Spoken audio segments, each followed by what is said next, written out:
Hello everyone, this time we're going to take a listen to audio in Unity.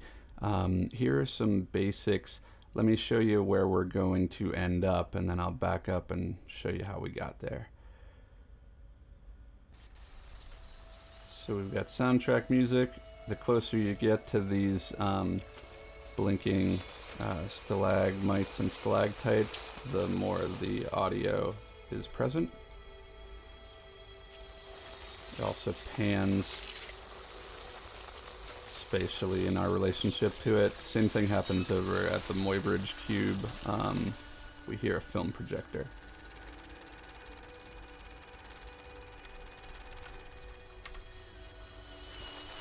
Okay, so what we've got is soundtrack music that is present everywhere, and then spatialized audio that is associated with certain areas of our room. So let me show you how to accomplish all of this. So I downloaded two audio files from freesound.org, which is free to sign up for, and most everything on there is Creative Commons or free to use with attribution. So I just grabbed sort of a dreamy soundtrack music piece, and this is also where I grabbed the film projector sound, and then the sound on the stalagmites is from the video that's being used as a render texture. So I'll show you how to deal with all of this. The first thing that we're going to do is to create an audio mixer, which you can start by going under Window, Audio, and then Audio Mixer, and it'll say no mixers found. So we're going to hit the plus button to add one. And by default, it'll just be called New Audio Mixer, and I'm just going to call it Audio Mixer because I'm only going to have one in this project.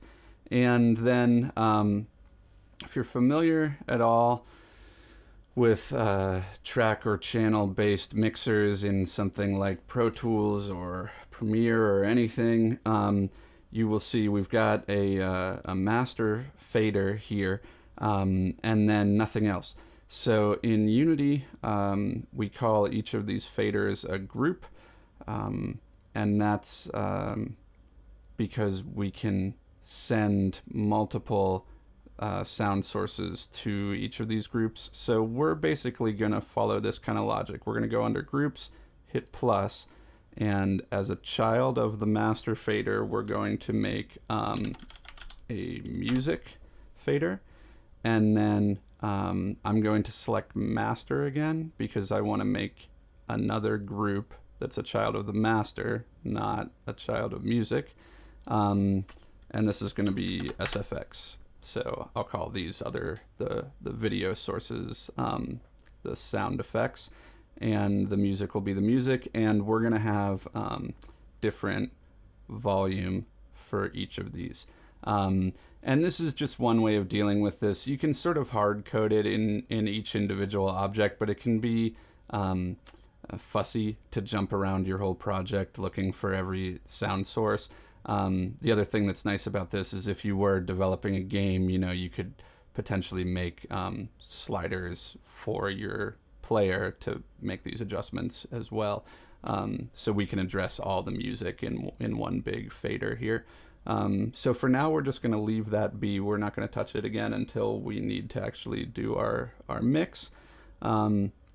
And then the next thing I want to do is we'll start by putting in that soundtrack, because that'll give us the principle of this. So over in the hierarchy, we're going to right click in the empty space and create an empty object. And I'm going to call it soundtrack music. And then over in its inspector, we're going to add a component, and we're going to type audio. And down here, what we want is audio source. So we add the audio source component, and the first thing that you can link up is the audio clip. So we're gonna go back. This audio mixer opened by default in a tab down here. So we're gonna go to the other tab, project, and go in my audio folder, which incidentally I made when I downloaded these files. So I continue to try to keep all my assets organized in my project here. So we're going to grab this dreamy choir, and this is going to be our soundtrack music. So I'm going to click soundtrack music and drag this file to audio clip. And then for output, I'm going to go to my audio mixer, click and drag my music group, and drop it to output here. So what this is saying is this object is an audio source. It's an empty object, it's invisible, but it's a source of audio. Just for the sake of knowing where things are, I'm going to zero out its position, but we're not going to make this spatial, so it's sort of irrelevant where it is. We're going to go down through these. We're not going to mute it. We're not going to worry about effects or reverb for right now. It will play on awake, and for the sake of soundtrack music, I think we will want it to loop, so we're going to check that box. The only other thing that I want to highlight for you here is by default this should be set on 2D under spatial blend, and that is definitely what we want for ambience or soundtrack. So with that set up, we should be able to hit play and hear our soundtrack playing.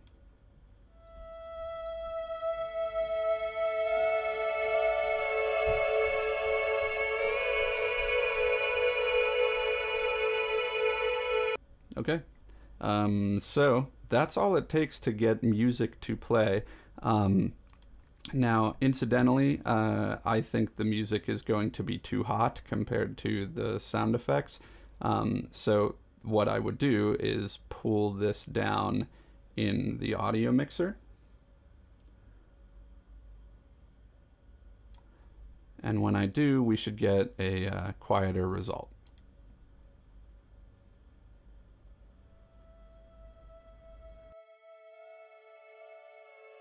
Cool.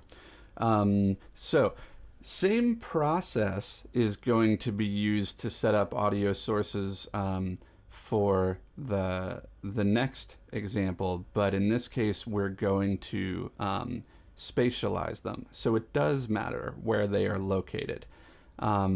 So let's start with this Muybridge cube. So the Muybridge video player is another kind of like empty object that is located somewhere, but it doesn't really matter where. But we want to find our actual cube that is applying a render texture to. So we're going to twirl open world, and this thing is called light cube. Okay, so under light cube, we're going to create an empty object that I'll call audio. Same process, add component, audio source. This time, we're grabbing the film projector sound, and it's going to be our audio clip. And under audio mixer, the sound effects group is going to be our output. Oop. And you always got to watch when you click stuff in Unity. Sometimes it can bring up the inspector for that thing. So you definitely want to be sure that you are clicking and dragging and not just clicking. So here we go. We're linking that up as the output. We're going to loop this one as well. And here comes the big difference. We're going to change this entirely from 2D all the way to 3D. if you the reason why you would ever want anything in between is if you want a sound that's sort of halfway present everywhere, but it gets louder as you get closer to the source of it. But in our case, I want this to be fully spatialized. I only want to hear this when we approach this object.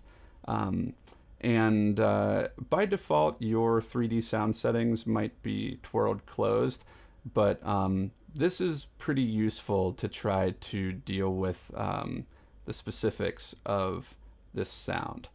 So the main things I want to point you to here are the minimum distance and the maximum distance for the 3D sound settings. As we bring down the maximum distance, you can drag it or you can just type, we can create a sort of a sphere, and it'll actually visualize this when you get it small enough to see. So right here in our editor, we can actually, if we're good at clicking, you can actually grab like this little dot here and shrink the size visually and be like, oh, that's the spot I want to hear this in. And then there's one inside too. So this is the minimum. So basically what we're saying is if you hover over these, you can see the volume will stay as loud as possible within the minimum distance. And then once you get outside of that, it begins to attenuate, to get quieter, until it hits the max distance when it won't attenuate anymore. So then the question is, where do we want this as loud as possible? Probably around there. And I mean, you can just do these with numbers too. Like there's no real reason that needs to be such an odd number. It can just be 1. But the outside here, if you don't want it to get any, this is the lowest you ever want it to get or whatever, this is your outside bound. And then the curve is showing us what it's going to do to volume as we deal with distance. You've got 2 basic presets, either log or linear. And each of these functions a little differently. Log is a little more natural for audio because this is more like what volume attenuation actually does in the real world. The downside of it is that you probably artificially, in our situation, want to barely hear this sound at all. And we're in a relatively small room, and so like you would hear the sounds, but for the sake of me getting the effect I want, I probably actually want this to come down in a more extreme way. So it's a little more intense than the actual log curve is. I want it to come down almost as low as linear does to just being straight up off. But just a more intense than log. So anyway, that's just me like trying to get the effect I want. But the only other thing that I want to point out, in case it wasn't abundantly clear, is because we child this under the light cube, it is located at the position of the light cube. So, that's how we get this whole spatial effect. So when we try it out, over here, we just barely hear the projector. And as we get up here, we hear it a lot more. Now, that's a pretty intense roll-off there from here to here.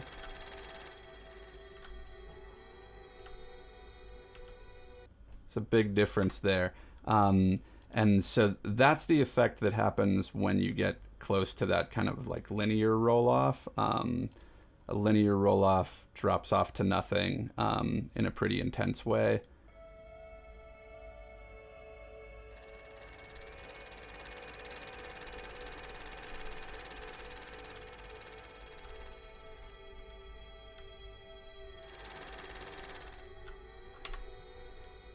I think in a small space that might be extreme, might feel a little bit artificial. This is what log sounds like.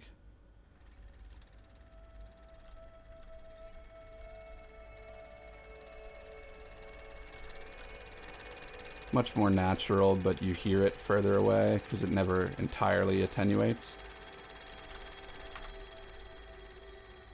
But it's all up to you, just trying to get the effect that you want with your spatial audio.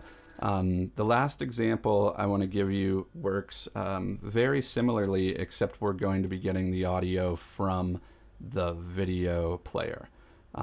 So we'll start in the same way. We want to create an audio source object, and I'm going to put it, essentially I'm going to child it to one of these stalagmites, but then I'm going to offset it so it sort of hovers around here, like in the middle of them all.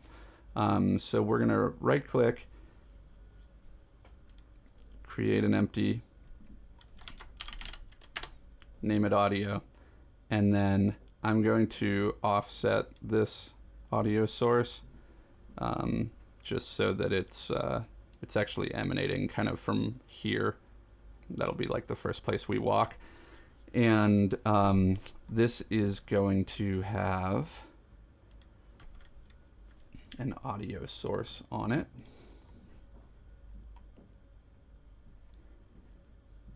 It's going to be a 3D source, and just like before, we're going to pull the distance down, and it's going to output to sound effects. But notice that I haven't given it an audio clip yet, right? I didn't mess up. I'm intentionally avoiding that because what we need to do is reference this audio source in our video player. So this is the every feature video player, and down here the video player declares what video clip it's playing, whether it loops, and how it outputs the video to a render texture. And then down here, you've got options about what it's going to do with its audio. You can either send it to an audio source, which is what we're going to do. You can just directly output audio and bypass any mixers or whatever. And those are the only ones we're going to talk about for now. If your video has multiple audio tracks, you can choose which of the many tracks it will or will not play here. And then here is where we get into business. We need to link up this audio source. And so we've got the audio source from Stalagmite 3 is the audio source here. So what that means is this video player is going to output to this audio source, and even though this audio source doesn't have an audio clip, it now has something to play. So let's test.